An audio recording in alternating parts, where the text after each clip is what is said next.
জাতীয় নাগরিক পার্টির নেতাদের সঙ্গে বৈঠক করেছেন হেফাজতে ইসলাম বাংলাদেশের নেতা। আজ বুধবার এনসিপির অস্থায়ী অফিসে বেলা 11টার দিকে বৈঠক অনুষ্ঠিত হয়। বৈঠকে হেফাজতের মহাসচিব মাওলানা সাজিদুর রহমানের নেতৃত্বে প্রতিনিধি দল ও আহ্বায়ক নাহিদ ইসলামের নেতৃত্বে এনসিপির প্রতিনিধি দল অংশ নেন। মতবিনিময় সভায় আওয়ামী লীগের বিচার সংস্কার ও বিরোধী রাজনৈতিক দলগুলোর মামলা মোকদ্দমা নিয়ে আলোচনা হয়। মতবিনিময়ে আওয়ামী লীগের বিচার প্রশ্নে 4টি বিষয়ে একমত হয় হেফাজতে ও এনসিপি।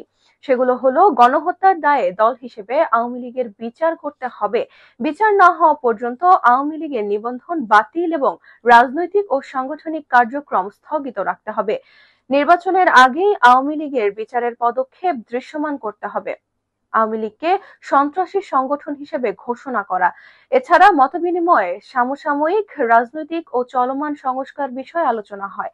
ফ্যাসিবাদের সময়ে হেফাজত ইসলাম ও অন্য দলগুলোর বিরুদ্ধে আওয়ামী লীগের মিথ্যা, হয়রানিমূলক ও রাজনৈতিক প্রতিহিংসার মামলাগুলো দ্রুত প্রত্যাহার ও নিষ্পত্তি বিষয়ে একমত পোষণ করেন। সংস্কার নিয়ে পারস্পরিক প্রস্তাবনাগুলো উত্থাপন করা হয়।